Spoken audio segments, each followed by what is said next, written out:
ഇന്നത്തെ recipe beetroot chicken ആണ്. ഇതിനു വേണ്ടി ഒരു വലിയ ബീട്രൂട്ട് തൊലി കളഞ്ഞെടുത്ത് വെച്ചിട്ടുണ്ട്. പിന്നെ 2 തക്കാളി രണ്ടും കൂടി കട്ട് ചെയ്ത് വെച്ചിട്ടുണ്ട്. ഇതൊരു മിക്സിയുടെ ജാറിലിട്ട് കുറച്ച് വെള്ളം ഒഴിച്ച് ഇതൊന്ന് നന്നായി അരച്ചെടുക്കണം. ഇനി ഇതൊരു പാത്രത്തിലേക്ക് ഒഴിച്ചു കൊടുക്കാം. കുറച്ച് ഉപ്പും കൂടി ചേർത്ത് ഇത് തിളപ്പിച്ചെടുക്കാം. പച്ചമണം പോകുന്നവരെ ഇതൊന്ന് കുറുക്കിയെടുക്കാം. 1/2 കിലോ ചിക്കൻ ഉപ്പും മുളകും മഞ്ഞളും ചേർത്ത് മിക്സ് ചെയ്ത് വെച്ചതാണ്. ഇതൊന്ന് ഫ്രൈ ചെയ്തെടുത്ത് വെക്കാം. ഇതിപ്പോൾ നന്നായി കുറുകി വന്നിട്ടുണ്ട്. ഇനി ഇത് തീ ഓഫ് ചെയ്യാം. ഇനി ഒരു പാൻ വെച്ച് അതിലേക്ക് 1 ടേബിൾ സ്പൂൺ വെളിച്ചെണ്ണ, അല്ലാന്നുണ്ടെങ്കിൽ ഓയിൽ, ഏതായാലും കുഴപ്പമില്ല.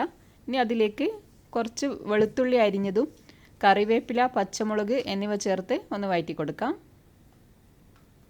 പച്ചമുളക് എരിവിനനുസരിച്ചിട്ട് ചേർത്ത് കൊടുക്കാം. ഇതൊന്ന് വഴന്ന് വന്നാൽ കട്ട് ചെയ്ത് വെച്ചാൽ കുറച്ച് സവാള ചേർത്ത് കൊടുക്കുന്നുണ്ട്. 2 വലിയ സവാളയാണ് എടുത്തത്. കുറച്ച് ഉപ്പും കൂടി ചേർത്ത് ഇതൊന്ന് വഴറ്റി കൊടുക്കാം. സവാള ഒന്ന് വഴന്ന് ലൈറ്റ് ബ്രൗൺ കളറായാൽ അതിലേക്ക് നേരത്തെ തയ്യാറാക്കി വെച്ച ബീട്രൂട്ടിൻ്റെ മിക്സ് ചേർത്ത് കൊടുക്കാം.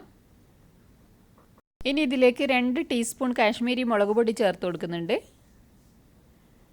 പിന്നെ 1-2 ടേബിൾ സ്പൂൺ ടൊമാറ്റോ സോസ് എന്നിവ ചേർത്ത് നല്ലപോലെ ഇതൊന്ന് മിക്സ് ചെയ്ത് കൊടുക്കാം.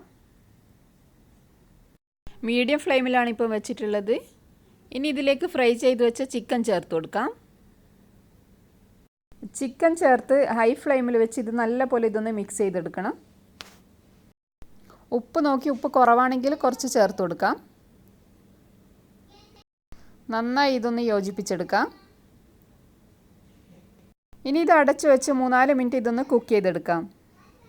ഇതിപ്പോൾ ഇവിടെ റെഡി ആയിട്ടുണ്ട്. ഇനി തീ ഓഫ് ചെയ്യാം. ബീട്രൂട്ട് ആയതുകൊണ്ട് തന്നെ നല്ലൊരു കളറൊക്കെ ഉണ്ട്.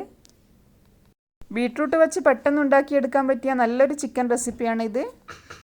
വളരെ കുറഞ്ഞ ചേരുവകൾ മാത്രമേ ഇതിന് ആവശ്യമുള്ളൂ. ഗീ റൈസ്, അതുപോലെ ചപ്പാത്തി, പൊറോട്ട എല്ലാത്തിൻ്റെ കൂടെയും സൈഡ് ഡിഷായിട്ട് കഴിക്കാൻ പറ്റിയ ഒരു ഐറ്റമാണ്. ബീട്രൂട്ടും ചിക്കനും വെച്ച് എളുപ്പത്തിൽ ഉണ്ടാക്കിയെടുക്കാൻ പറ്റിയ ഈ ഒരു റെസിപ്പി നിങ്ങൾക്ക് ഇഷ്ടമായാൽ എന്തായാലും ഒന്ന് ട്രൈ ചെയ്ത് നോക്കി നിങ്ങളുടെ അഭിപ്രായങ്ങളൊക്കെ താഴെ കമൻറ്റ് ബോക്സിൽ അറിയിക്കാൻ മറക്കരുത്. വീഡിയോ ഇഷ്ടമായാൽ ലൈക്ക് ചെയ്യാനും ഷെയർ ചെയ്യാനും സബ്സ്ക്രൈബ് ചെയ്യാതെ കാണുന്നവരുണ്ടെങ്കിൽ ഒന്ന് സബ്സ്ക്രൈബ് ചെയ്ത് സപ്പോർട്ട് ചെയ്യണേ.